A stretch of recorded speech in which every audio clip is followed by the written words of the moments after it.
Hi guys and welcome. I am Enigmius and today we're going for a swim. That's right. We've been everywhere else. We might as well head underwater. You guys saw in the last episode I got me a new hat, one that actually allows me to breathe underwater. And with that came I made some new pants that let me run really fast, some new boots that let me jump really high, and my now pretty much standard electric jetpack that I wear everywhere unless I need to charge up my tools. And I carry my lap pack around with me at all times for that. But if you look, we'll start from the top. Oh, squid, danger. Danger, squid, they're in trouble. If you look down here, you can see this is where the strip of land was between the original two quarries. That was the first quarry, that was the second quarry I put in, and there was a strip of land between the two. And after I dug it out with the quarry, that's what I was left with, is this really weird sort of Moses-like crevasse between the bodies of water. It's actually started to fill in on its own. I'm not sure exactly why, but it has. You can see also there's this weird sort of gash in the water, so to speak. There was like a natural ravine here, so when the water was filling in, it went down into the ravine and didn't quite fill out at the top. And then if you look over here, you can kind of see that's another strip where there was land. I cleared it out with the quarry and it's still got that sort of crevasse in between. Now you may notice I took a little bit of time and I cleared out all the old rails from the quarries. So now we've just got these big open semi-oceanic kind of cubes of water. So that's where we're going to go. We're going to go poke around down there and see what I've been up to since the last episode. This is the this is where my MFSUs are. I've got two up here, and I've got all my solar panels directly above, but we're heading down. There's the bench area, there's the storage, there's some stuff and more stuff and things and glass and floors, and then we end up here. This is the last sort of floor of the hive. This used to be at ground level, and then between creeper explosions and my own excavations, it ended up being sort of not ground level anymore. And then I built a column down with a ladder. But we're going to skip that because this is way more fun. We're actually going to head over this way. And I'll give you a bit of a warning. Not only is it nighttime, but we are heading deep underwater. And it is very, very dark. So I'm not going to spend a ton of time in the dark areas if I can avoid it. But if you're watching the video thinking, geez, does he know how dark it is? Yeah, I know. It's very dark. So we're just going to head on over. See another crevasse here where there was a strip of land. And when I cleared it out with quarries, only part of it filled in. So we're just going to go sploosh. Wave hello to the squid on our way down. Those will load eventually. Now, I've already been down here. That should be fairly obvious by now. This was the site of quarries. Obviously, all of this area that's been pulled out was at one point a quarry. And I came down here, and actually this is when I was planning the sorting room in the spire in the nether. While I was planning it, just, you know, I had mental space free because I was just running around filling in the gaps between the top part of the bedrock with cobblestone. So that's why this is smooth. And actually, if we come over here, we can see this is what it looks like when the quarry is done with it before I come along with the cobblestone and start filling it in. It's kind of jagged. It is very, very dark. You can see occasionally there's little bits and pieces that the quarry left behind because it won't dig underneath something. It'll dig around it. It'll dig, you know, beside it, but it won't dig underneath. So occasionally you find little goodies hiding under the top layer of bedrock there. But there are very powerful currents, actually. If you... I'll just get close here. I mean, if you've done anything near water, you know about the currents. But this, I'm not moving at all. That's just the current pulling me around. So that's one thing to be aware of. And it's actually the headpiece. Obviously, if you look at the bubbles indicating my air supply just above my food bar there, you can see it goes down to 4 bubbles and then it fills up automatically. And that's the helmet doing its thing. But in addition to the helmet, it is such a tremendous asset to have the leggings down here, because this is how fast you run normally when you are underwater, just moving like you would above ground. Let me see if I can... Yeah, here's just kind of the slow crawl going on, but then when you hit the boost key for the leggings, all of a sudden you're just bonkers crazy running around all over the place. So definitely an asset to have the leggings as well down here. And also if I wanted to switch over to actually let's do that. We'll see if I switch over to the battery pack, just because, and hold down the boost key and I run and then jump, you can see how I'm basically practically flying in the water. Like, I've let go of the jump key now, and this is just, you still get the benefit of the speed thing even though you're not on the ground. So that's kind of cool. So definitely the legs really are an asset in moving around down here, and the boots certainly help as well. So now you'll notice over here this area has already been excavated, and the current's pulling me in. Stop it! Oh well. Let me just change views here. So this is... Remember when I said that I went down and I excavated along the bedrock and got almost a full stack of diamonds, and that's what I used to make the Mark III antimatter relay? This is where I was doing the excavating, and if I stand back here with open sky above me, we can take advantage of the way the lighting system works, and you can see just how far back I went. Plus I went all the way down there and all the way over there. So I mean, that's a lot of area that I dug out with the mining laser looking for diamonds, but I just thought it was kind of cool. This used to be, like I say, the strip of ground between the two quarries, and I actually dug my way down through it so that I could get down to the bedrock. And also, if you look over here, you can see this sort of tunnel that I dug out. You can see I've got torches in there. Oh, now we're falling down into the bedrock. I'm going to switch back to the jetpack just because it's a little bit easier. So you can see this sort of tunnel. That's because I was down in that strip of ground, strip of land between the two quarries, using the binoculars to look around like this, and I noticed that up here, right in the wall right there, were a bunch of diamonds. So I'll show you the route that I took to get down. This was obviously before I had the QuantumSuit Helmet. I came over to here. Uh-oh. Oh, I see. I saw those guys out of the corner of my eye. Anyways, we're gonna... Oh, spider's going for a swim. Another spider's going for a swim. Anybody else? Spiders can't swim. Alright, so... Silly spiders. Tricks are for kids. So, I came down here, anyways. Did the requisite digging. Here comes the creeper. Yeah, he's gonna be there all day. And then down... Where? There we go. Turned around and I came down this way. Torches, as you can see, all the way down. And then down this way. And then there were a bunch of bad guys over here, and I said, I don't like you, so I came up over this way. See, more torches. And then over here, see, the current won't let me walk. Oh, there we go. Down this way. And then this way, and then this is that passage that we were looking at from underwater. See, that's the lengths that I was prepared to go to. Oh, that's a leftover experience bubble from the spider. Those are the lengths that I was willing to go to for diamonds. I dug all that out. And now we just through the water. Now, I know you're looking at the dome over there, the glass dome. That is the latest project.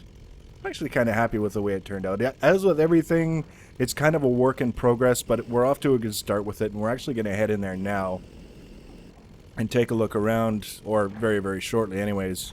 But you can see some areas here I filled in with the cobblestone, like over there, some not so much. But this big area over here, I'll explain what we're going to do there once we've gone a little bit farther in our tour. Now, one of the things that I've noticed, I have got almost a full stack of black ink without killing a single squid myself, because they keep coming, like, swimming out the sides of the crevasse and they fall to their deaths. And it happens with regular monsters too. I'll be running around down here doing whatever, and all of a sudden I'll come across like a couple of arrows and a bone, or some rotten flesh, or a spider eye, or something, because things keep falling down and dying. This is another good place for it, because you can see, like, this is the crevasse, open air right there, albeit cloudy, and solid whatever. So anything that falls and hits this dies pretty much instantly, except for me. Anyways, this area, I will let you see it from the top, because it's actually, despite how dark it is, it's a lot easier to look and see the full size of it from the top than it is from inside. This is going to be the location of our automatic mob farming area. Now, this is the roof of it. We're not actually going to be doing anything up here. In fact, I'll probably at some point come back and cover this area in with sand, just for the aesthetic sort of element. And then we'll just kind of try and make our way through. So the easiest way, the only way into the dome right now is down through the ladder. And we've actually got 2 floors throughout the facility so far. We've got the very bottom floor. You can see these dark black squares are bedrock. They're the top layer of the bedrock. And then we've got the cobblestone in between. And then down here, we've already got the makings of our revamped hive production facility. I know, I'm horrible. I thought I had it all squared away and we were all happy. And then I did it in the spire and I was like, there's no way I can leave the hive like that. So this is actually the bottom level. You see I've got my receiver. I've got the red jacketed wire carrying the redstone pulse. And then I've got black jacketed cable for the solid redstone signal. And there's a slime around here somewhere. Yeah, he's upstairs. You can see the actual slime dripping from the ceiling. I don't know why, but ever since I lit this place up properly, that's all I get up here is slimes. But I get a lot of slimes in here. Like, this is a full-sized slime. You see I've got 1 slime ball in my inventory, right? That's what, just 1 so far. So then I come and I kill this slime, and then I kill his children, and then more of his children, and then their cousins and nieces and friends and neighbors and all them. Oh, that guy almost got away. So that was 8 slime balls from that 1 slime, and that's actually kind of on the low side of the average. I've had close to a dozen before from 1 slime. So this is actually going to be the main area of the automated monster farming area. You can see I've got torches all over the damn place. Actually, I'll let you take a look now of this clip that I took when I was in the process of closing in the walls and this was still half full of water. You can see just how many monsters tend to show up when you don't have it properly lit.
So that's just a sample. That's just kind of gives you a bit of an idea of how many monsters this area will be home to once I actually pull the lighting out of it, which I will be doing. You can see the ceiling is quite a ways up there, and you can also see how I cheaped out. I started with the reinforced stone, and then back here I switched to the cobblestone.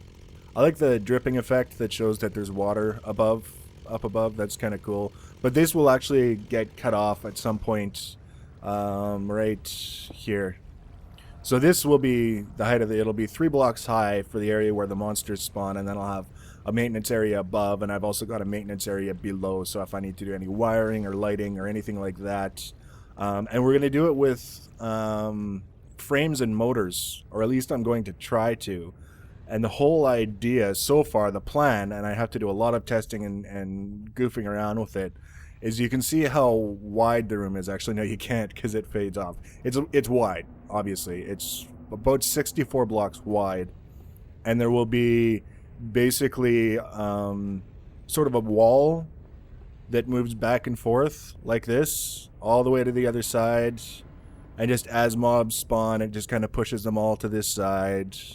And then over on this side will be a bunch of Tesla coils, and then the wall will come back over this way, and anything that spawns will get pushed and pushed and pushed all the way over to the other side this way, where there will be a bunch of Tesla coils and transposers in the ground gathering up everything that the mobs drop. Now, the reason why I wanted to do this is, first, it's a pretty low intensity opportunity to practice with the frames and motors, and also because it means I don't have to cover the entire floor with Tesla coils and transposers. I just have to do, say, maybe an 8 block wide strip and make sure that that's covered with transposers, and the Tesla coils will cover 8 blocks easily.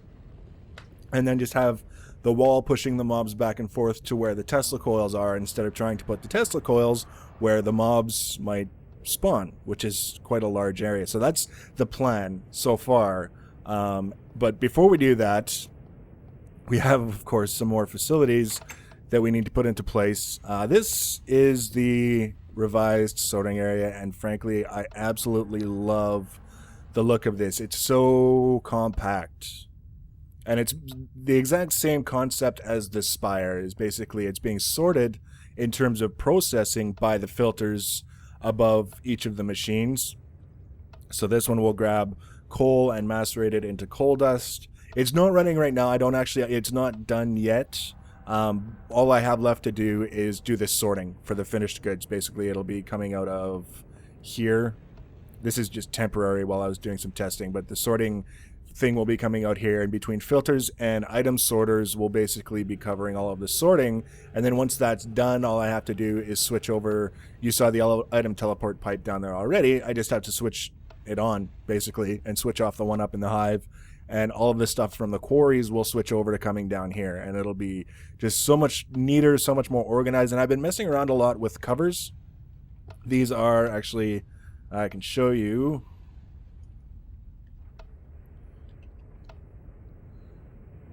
This is an example cobblestone cover, which is made with the saw that was made out of the cobblestone panel in the slab. So you basically take a piece of cobblestone with the saw, makes the cobblestone slab, and then you take the slab and it makes the cover, and then, or the panel, and basically you just keep cutting it down and you get the covers, which is what I've got here. These are basalt cobblestone covers, so they match everything, and the pneumatic pipes actually accept them just perfectly. So when you put covers around a pneumatic pipe, it looks like this. It basically looks like it's just a chunk of cobblestone. And the nice thing about it is that you can use it to make sure that the pneumatic pipes don't merge together. They don't do that wonky thing when you put 2 pipes together. You can also do it with the cabling, the jacketed wire that I'm using to carry the redstone signals. You can use the covers on that as well. So you can see this whole area is nicely covered. I've got the wires covered, so it looks all nice and sleek and compact and all that good stuff. So this is sort of the way the sorting is going to work down here. And in addition, I'll be doing a lot of the like the automatic crafting stuff. I mean, I've got all this room down here that's not being used. So I've set myself up. There's the teleport pipe. I've set myself up so that when the retriever pulls things out of the front of the machines, they pass through this long pipe here and then back into the whole system, same as I'm doing in the spire, just feeding it back into the system until the filters do all the sorting for me. But this way I can attach filters and item sorters to the side of this pipe and pull things out this way and, you know, divide them up, do whatever I want to do. If I want to take, for example, 1 in every 3 coal gets left as coal, and then 2 get turned into dust, and then those dust get pulled off to do this and that, I can do that down here. It doesn't clutter up the upstairs. It's all nice and organized.